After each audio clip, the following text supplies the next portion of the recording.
I joined in Kamloops on the 13th of August in 1915. Was that the 102nd, with was it? the 102nd Battalion. Uh-huh. On the 3rd of August, we went to Vernon to join the 54th Battalion, which was in training there. We left, we left Vernon on the 13th of November with the tents all standing in the snow. Mm-hmm. And then we got to England. We sailed from What was it? We sailed from Halifax. Halifax. We sailed from Halifax on the 22nd of November. We arrived in England in Portsmouth at, no, it was Plymouth. We landed in Plymouth on the 1st of December. Do you remember what the weather was like when you left Halifax and what Well, the trip was like? The weather was, well, it was not good, and we left on the good old ship Saxonia along with the 58th Battalion. They were on one side of the ship and we were on the other. I might say that I was sick most of the time, except that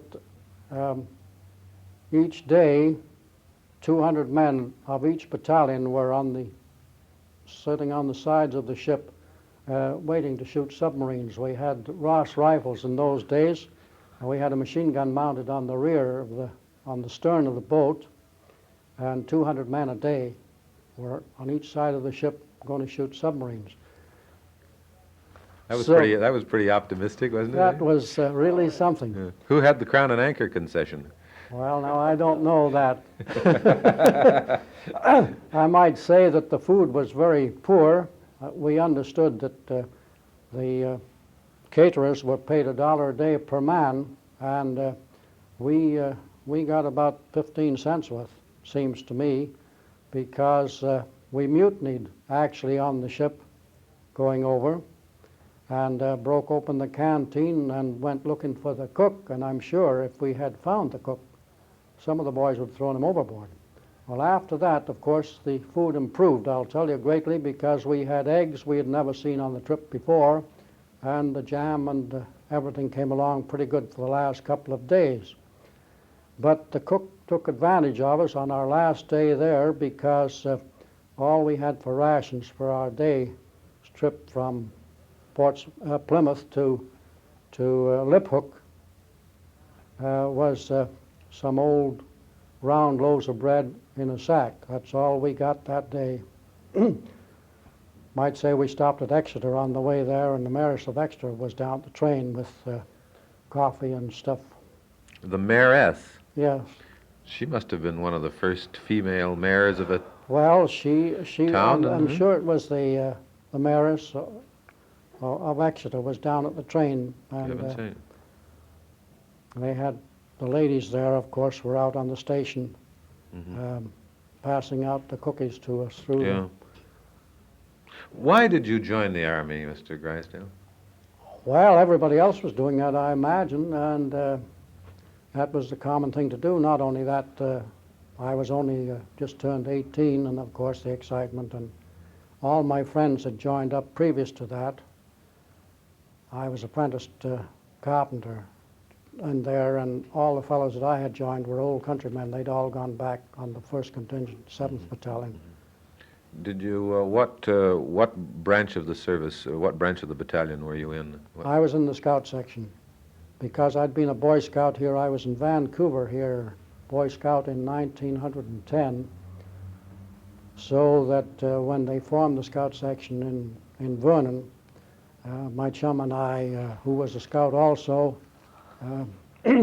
we were privileged to join the scout section, and Colonel Campbell, who was an old Army, Indian Army officer, he was quite keen on that, so that anybody that could read the stars or a map or anything like that, he got first preference. And they tried to keep it a more select group in that anybody that was up, got drunk or disorderly, refused to fight or anything like that, he was just put back in the company. So it was quite a privileged to belong to the scout section. At least we thought so anyway. Naturally. I didn't get there, but that's really good proof of it. They were very good, so they left you out, Mr. Brown, did they? Then you did some extensive training in England, eh? At where? Liphook, did you say? Yes, well, Liphook was... Where's that? Liphook is just just before you get to Guildford on the Portsmouth line. It's in Hampshire. We were going to Bramshot Camp. It was just a new camp there being opened up, and we got into Liphook about 6 o'clock at night, and we marched up the hill 4 miles. The 34th Battalion was in.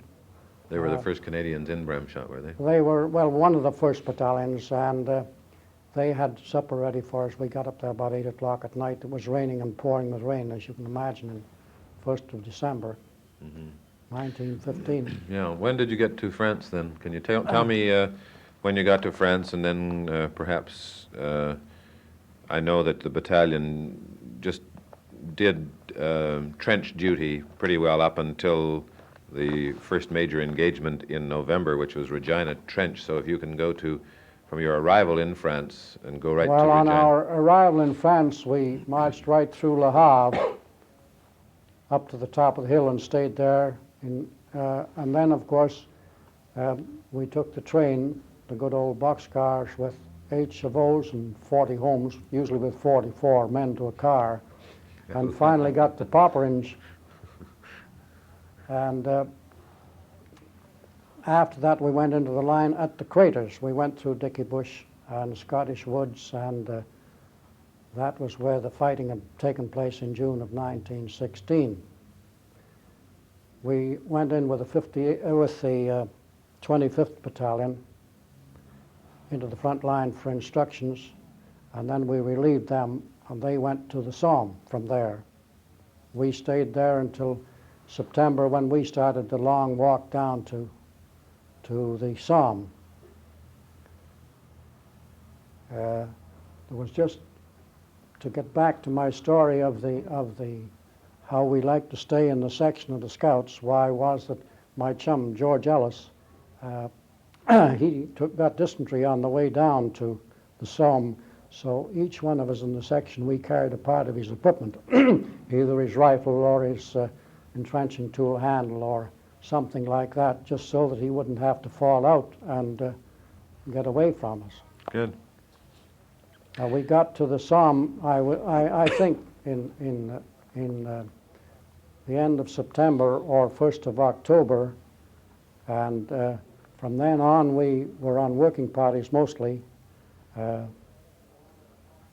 Getting the lay of the land. Getting the lay of the land, and also digging trenches and on stretcher-bearer parties until the 18th of November. On the 18th of November is when they made the attack on Desire Trench. I might say it had been snowing that morning, and the weather was pretty cold.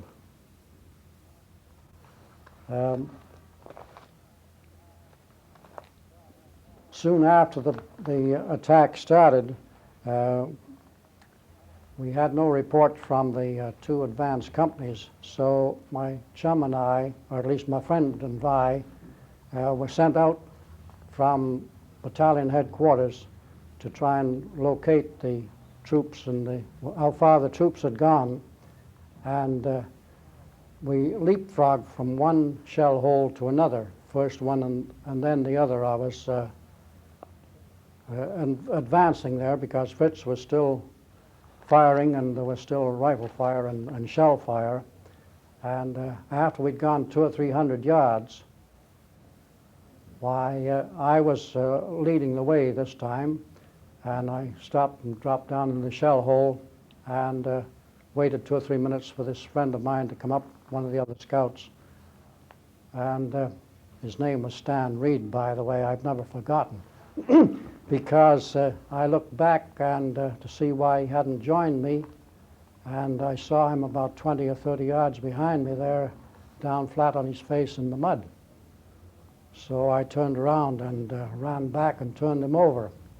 And the bullet had gone right in his mouth and came out the back of his head. So, needless to say, I was pretty scared. And That's really the first time you had actually Well, seen somebody so close well, to you killed close, like that? yes. I had seen dead men before that because I'd been on stretcher bearer parties and one thing and another. But that, to talk to a man 1 minute and then find him dead with a bullet through his mouth was really something. And of course, I was only just turned 19. about 19. So that I didn't know whether to go up by myself or to just what to do. Go home to mother, eh? So I was facing the front there, just deciding what to do when a shell exploded right in front of me and blew me back down into the shell hole. And I don't know how long I was laid out, but when I came to, I was in the bottom of the shell hole, and the shell hole was about, 8 feet deep, 12 feet in diameter. And in the bottom of the shell hole was there was a German body down there, and I could see my tin hat had a hole in it, so I had a balaclava that day because it was snowing, and I took it off, and then the blood started to run down there, so I decided I would go back to get it dressed, and I jumped back into our front line, and I thought I'd gone the wrong way because it was full of Fritzies. But one of our stretcher bearers was there, and he told me that these were prisoners in the front line, so he dressed my head, and there was one of our officers, his name was Captain Holmesecourt. He was sitting on the trench there, wounded, and he knew that I was one of the scouts, so he asked me if I knew where headquarters was, and so of course I did. So he ordered me to lead these 14 prisoners back to headquarters. Three of them were walking wounded.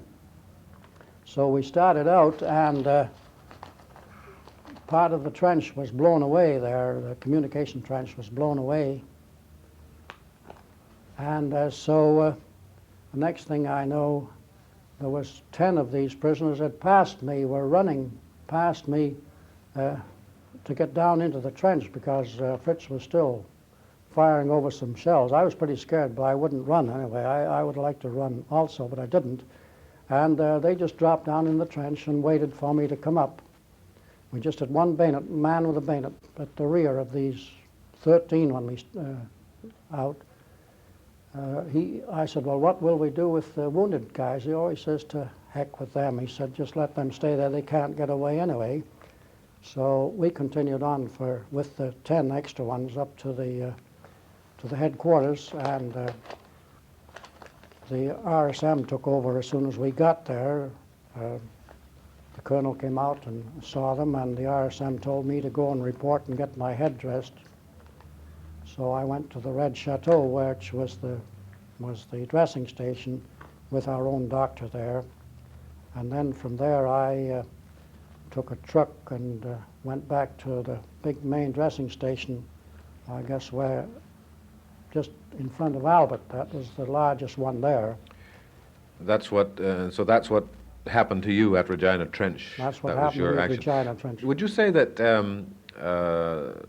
in your estimation, that these prisoners were perfectly willing to be captured? They were at that time. Yeah, Yes, they were had fairly enough. keen to be, they'd had Yes, enough. They were Saxons. Yeah. And I couldn't speak German, of course, and of course the Germans couldn't speak, but we would move along slowly down the trench, you see, and the first young fellow was a young fellow like myself, so I just put up my fingers to make my age as Signs. being 19, and he did the same thing, and I think he was about 18. So that they knew where I was going to lead them. It was one of their old dugouts because we'd driven them out of there, you see. They knew that land better than I did because I'd only seen it in the dark. I hadn't seen it in the daytime. Mm-hmm. You don't recall if there was ever, of course by that time in the war, maybe at the beginning of the war, they weren't so anxious to be taken prisoner, but Well, it was a pretty tough deal down in the Somme. There was lots of mud and lots of rain, and it was pretty cold, and the Saxons, we understood, were not too... Yeah, the Saxons and the Bavarians were not too keen on fighting. Keen on it, fighting anyway, and I think they'd have just about had their fill of it by that time, and they were quite, they had made no effort to escape whatsoever. Yeah. They knew where I was going to lead them to anyway. What was your next major action then, well, from Mr. there, Grisdale? I got wounded on the 18th of November, and I went back to Le Treport on the Channel to the hospital, number 2 Canadian General. And a rather peculiar instance, I was in the surgical ward, of course. There were 2 nurses, I remember, either was Miss White and Miss Black were either on day or night, which was rather peculiar. Just a week before Christmas, I was discharged from the hospital and went down through Dieppe back to Le Havre. And strangely enough, when I was in Le Havre, first person I met when I got into the casualty place there was my chum, George Ellis. He and I had, we stayed together for practically 2 years. He got wounded 3 times and I got wounded twice. That's the only time we were separated. He had been wounded about 2 weeks before I was. And so we went back, we left Le Havre by train and went back up to a place called Grisdale in front of Vimy. That was our horse lines. We got there on Christmas Eve, and the next day we left and went right up onto Vimy Ridge. That's where I spent Christmas of 1916, was on Vimy. I might say that I carried up a bottle of wine all the way from Grisdale up there it took from 7:30 in the morning until noon to get up there.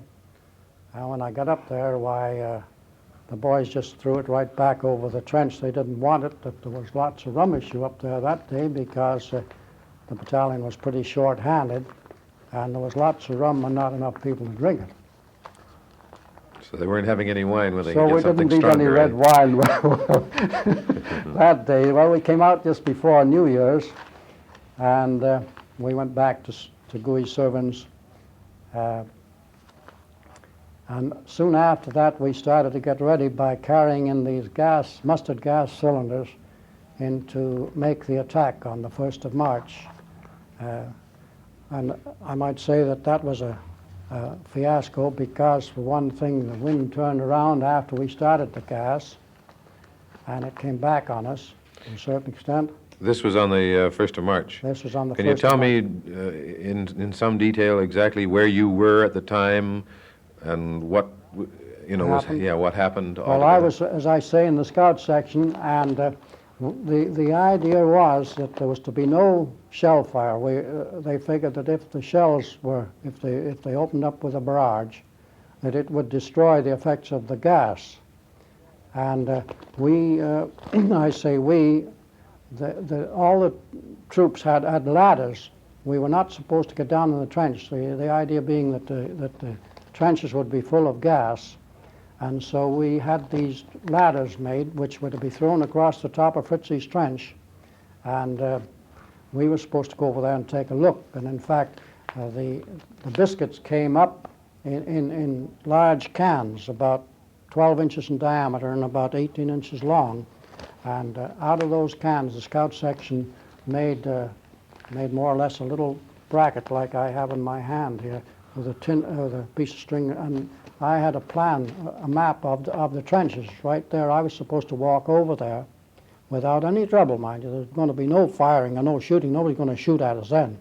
But Fritz knew we were coming over because he'd seen us putting these gas cylinders in. And we were supposed to walk over there and mark out where the trenches were and where the dugouts were and all about it. And he just wiped us out. We never even got to his front line. And that's a peculiar thing that night I was one of the scouts to go out there and try to salvage or rescue some of our wounded boys. And we could hear hollering for stretcher bearers all night long. But next morning, from 8 o'clock until 10, Fritz gave us an armistice. He gave us an armistice there, and they came out of their trenches and carried our dead from their side of the line to the middle of no man's land, and then we packed them the rest of the way. We lost Colonel Campbell, our Colonel, and Major Lucas, and Captain Tucker, and about 8 other officers that day. Strikes me that on many occasions this war was very much like a soccer game. You stopped at half-time to clear up the debris Well, and that's then go the in. first time it ever happened, I think. Almost everyone I've talked to at some time in the war has found this has happened, that it's, what a crazy war, eh? Well, that was Yeah. was so. Of course, I believe in 1915, you see, there was a little fraternizing That's right. of the front Christmas line in time, 15. yeah. But on 16, well, that was strictly All against... I wonder, if you don't need that, could you put it down, Mr. Grisdale? I think you're... going on the... You're rattling it a little bit. However, what, according to Nicholson, on that February 28th, March 1st, abortive gas attack, he says that of course, the enemy knew that gas was being installed. But he said that a change of wind ruled out the use of chlorine, but that tear gas was released first. No, I don't think there was any tear gas there. As far as I knew, it was all chlorine. Yeah, well, he says that it was that tear gas and chlorine had been installed along the whole divisional front, and the enemy were alerted by the preliminary discharge of tear gas. A change in the wind ruled out the use of chlorine, and there were Canadian casualties when German shells breached some of the cylinders of chlorine, that chlorine actually hadn't been used at all. No, that is not so, because there was it was a dull, quiet night. The wind was supposed to be right. Uh-huh. And of course, at daylight, that's when they put it over. There was no shell fire at all. It was practically quiet. The Germans never shelled? No, they didn't. They didn't shell at all. We had no shelling at all. Practically no shelling at all, and our own guns wouldn't open up because it would disperse the gas. Mm-hmm. And we had amnel tubes. We had 2-inch pipe there, about 10 feet long, made into amnel tubes as a fill of amnel, and we were supposed to slide those through the wire in order to blow a gap through there. We had flags which were stuck in, say, 10 feet apart to make a gap through our wire and to make a gap through his.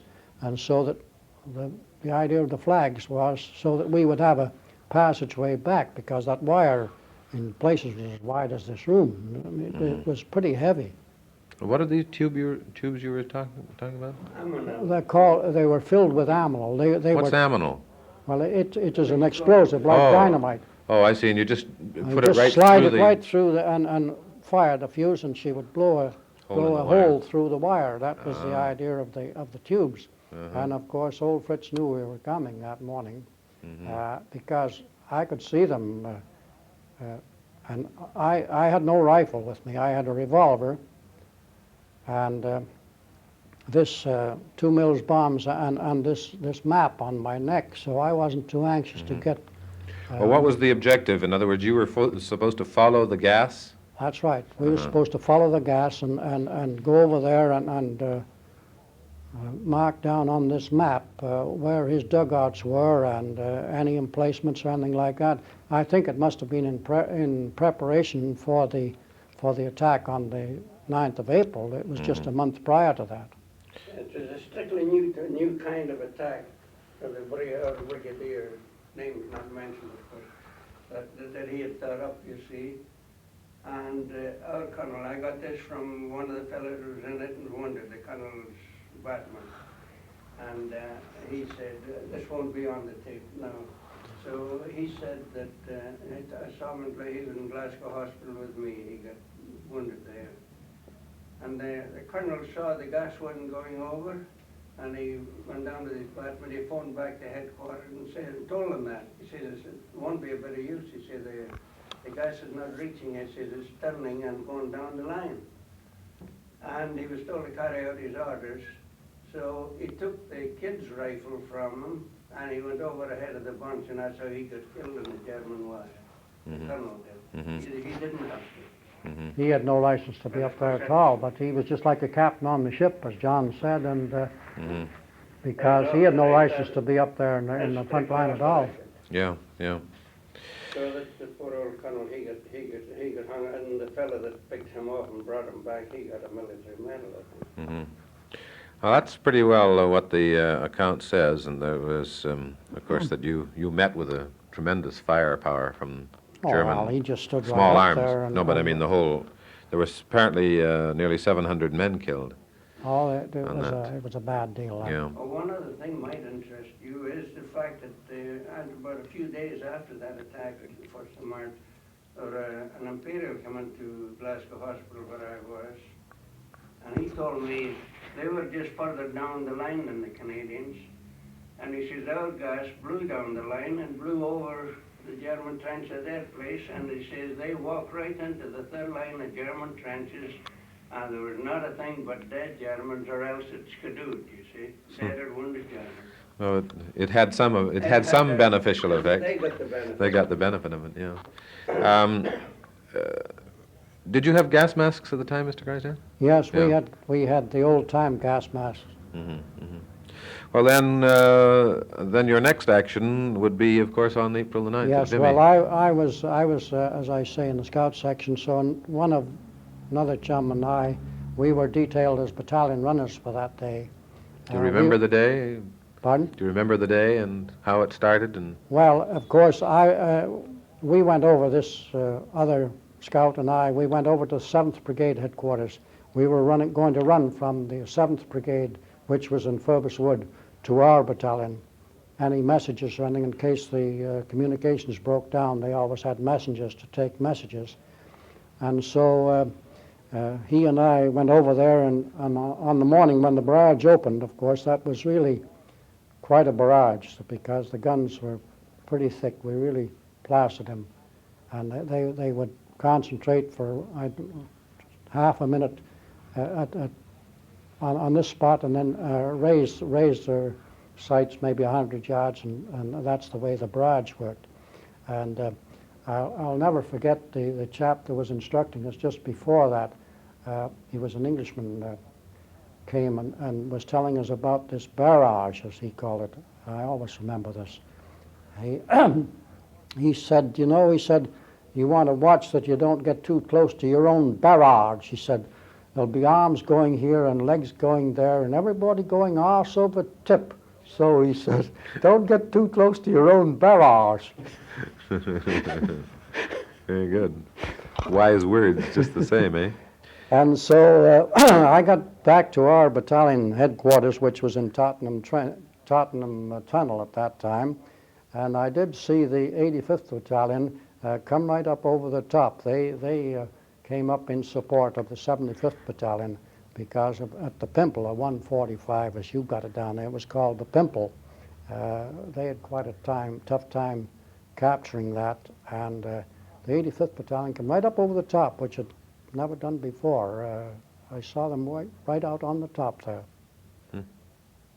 And can you tell me what you did during that day? Can you? Well, what time did what was what time was 0 hour? Do you remember? Well, it was daylight, and it would be about, I'd say, 6 o'clock in the morning. That's when she started.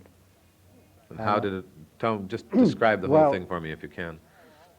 Well, all we could see from brigade, I was in 7th Brigade headquarters. We went right out on top. We got out on top to watch, and all we could just see was a row of bursting shells, maybe 400 or 500 yards in front of us there. It may have been a little further, but it was just a barrage, just a massive of shell fire was right across there. They really blasted him.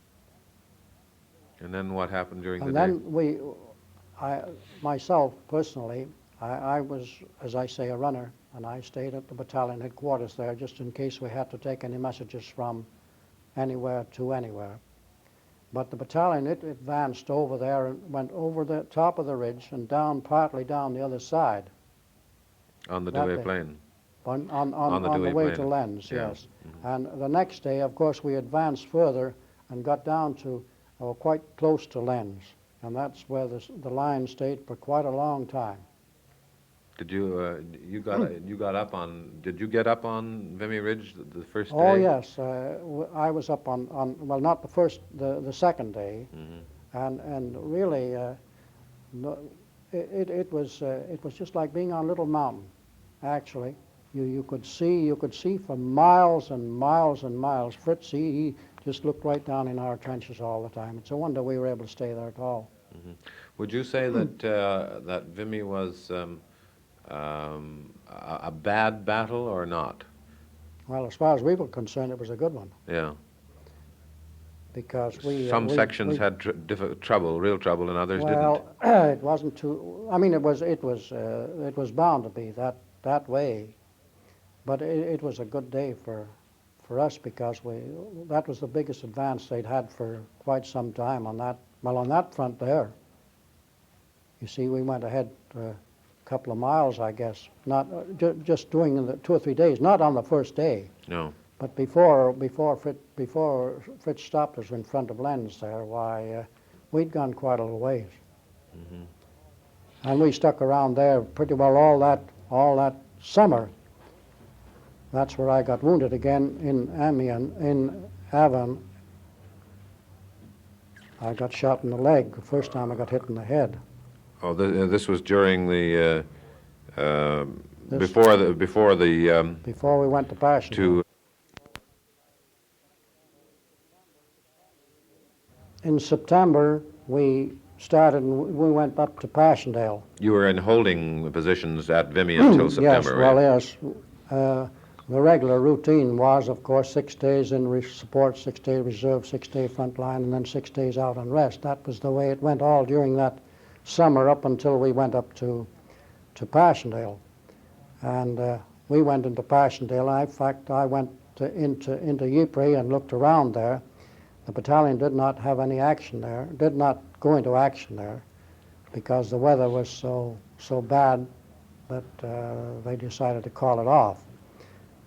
In October or November, we came back to the Vimy sector, and we were in the front line right in Vimy, around in there in 1917. So I had 2 Christmases in around that area, right in the front line.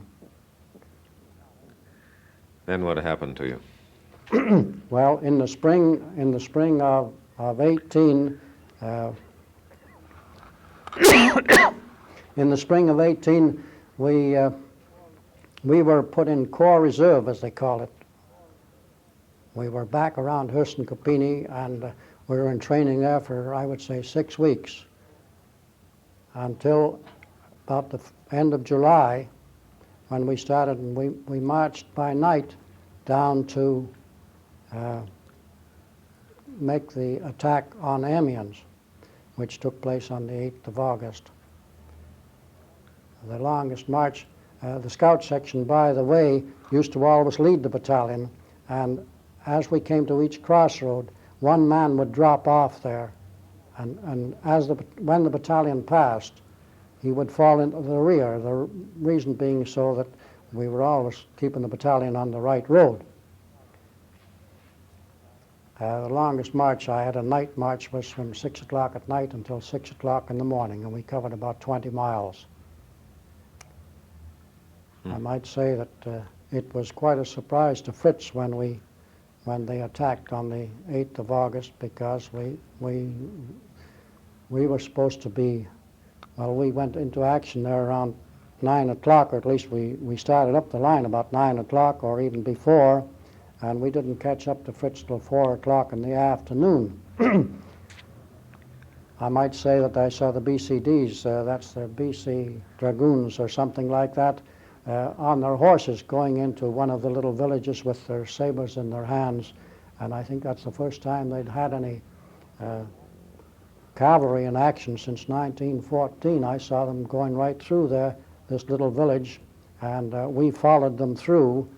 The cavalry got stopped on the other side of the village, and their horses were shot from under them, of course, and they halted there, and we came and took over, or up to them. And then, of course, I saw a very poor show. There was three tanks came up supposed to be with us, and they came up in single file, one behind the other, and there was an anti-tank gun there, and Fritz knocked over the whole three of them. If they'd have come up in a row, why, one of them would have got the tank, got the gun before but he just cleaned out the three of them there. And one of our scouts was in one of the leading tanks there, one of the three, the reason being so that he would know the patches on our shoulders and so that he could stay with our battalion. He was the only one that got out of the tank. Out of those three tanks they burnt up, and he was the only one that got out, and he happened to crawl over a little bit, and it was rather peculiar that I should see him there. And there was blood shooting out of his neck, and he was in pretty bad shape. And we had a few prisoners in a gravel pit there, so I motioned to these three prisoners and myself, and we got Hawks. His name was Tom Hawks. He won the DCM on a stretcher, and I knew where the dressing station was, so these three Fritzies and myself carried Tom Hawks back to the dressing station. And I really thought the way he was shot up that I'd never see him again.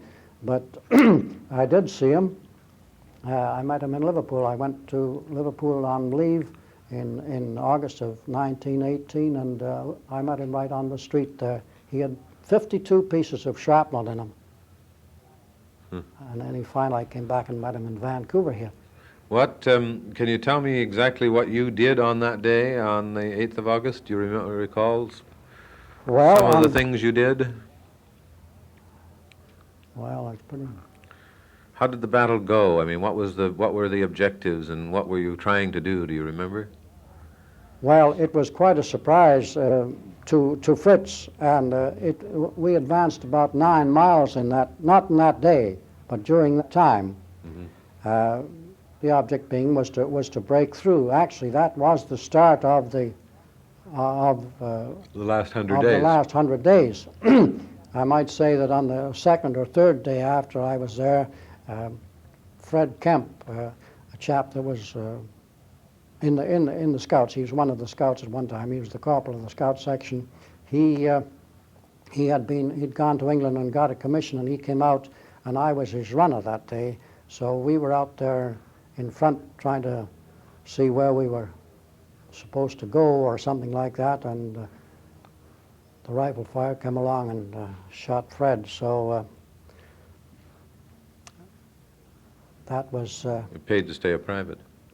Pardon? It paid to stay a private. Stay a private, yes. I was his runner that day, and so that it was quite a deal.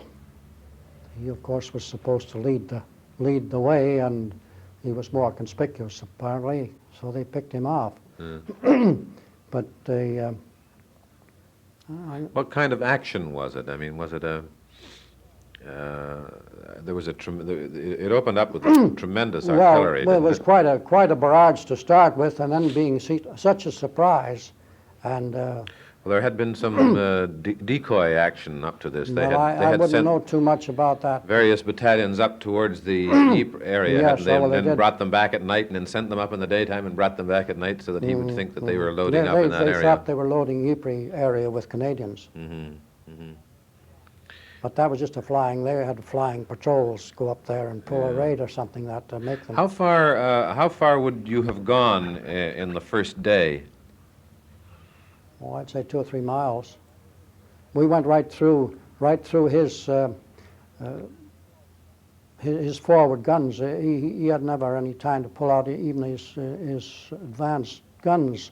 We passed right through that afternoon. So. Also, our boys got this tank, anti-tank gun that knocked off the three tanks. Mm-hmm.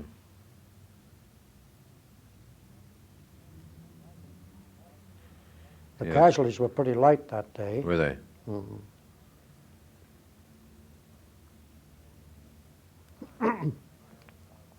Fine. Well, what then? That from the 8th of August. Can you tell me what Well, we took stayed you down up to there. the end of the war? We stayed down there till about the 15th of August, I imagine, and then I was fortunate to go on leave. I went on leave on the 22nd of August and came back on the 2nd of September, and I got back into the battalion there just before they made the attack at Druat-Quient line and Canal du Nord and up through that way. Fritz was retiring at that time, so that but we did go into action on the 2nd of September. I think I've just forgotten where it was, but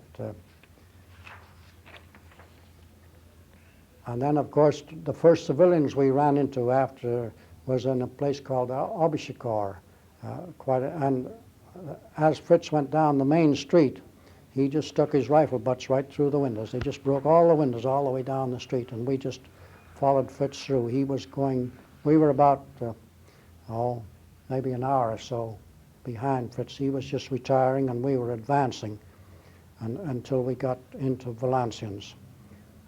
And then, of course, on the, about the 12th or 13th of October, I was ordered to go and see Brigadier Victor Odlum, who was the brigadier of our 11th Brigade, and I'd been recommended for commission. I was a scout.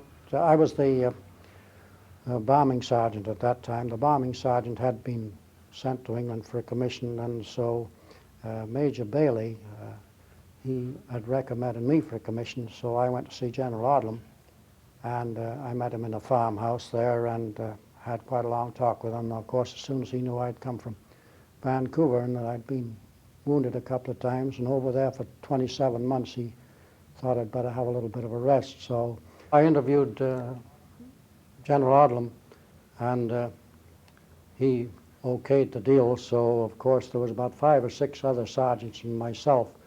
We took the first truck that we could find and went to Boulogne and then over to Dover and up to London, and then finally went down to Seaford and then up to Bexhill, and that's where I was on the 1st of November when Armistice, went to England on the 1st of November, and You were in England on the 11th. I was on the 11th. Do you remember the 11th very distinctly, or? Well, no, not particularly, because we couldn't get out of there. I didn't get to London. You were confined to barracks? Confined to barracks, more or less. Mm-hmm. Mm-hmm. Was it a great day in barracks? When actually did you hear about it? Do you remember what time of day? I mean, was it right at the time, or? No, it was around, I'd say breakfast time, around 8 o'clock or so, that they figured that 11 o'clock had been the You had time been set. warned that it was going to be signed at 11 o'clock, I see. Uh-huh. Was there a feeling of elation or a feeling of... Well, I don't really know. I guess there was really a feeling of elation, but as far as I was concerned, it just didn't, it just seemed to be one of those things. There was just one particular thing that I remember. I met one of the, I was going to say friends of mine, who had come from, well, he joined up in Kamloops about the same time as I did, and what he had done is just, maybe this shouldn't be on the record. Sure, go ahead. Was that he had, as his battalion would get orders to go to England, of course he would transfer to the next one. How he worked it, I don't know.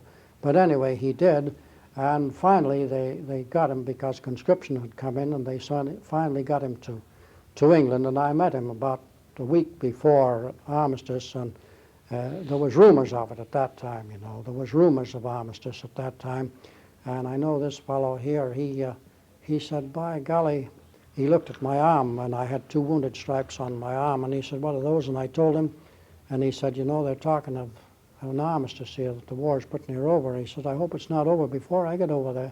So, of course, I tied right into him, and I told him he'd only been in Stalin for 2 or 3 years, and he could have been over there as soon as I was. And I'd been there for 2 years and 3 months, and I really tied into him. Yeah, well, I suppose there were people in all wars who don't want to go to them. No, that is for sure. Yeah. Well, that's fine. Thank you very much, Mr. Grisdale.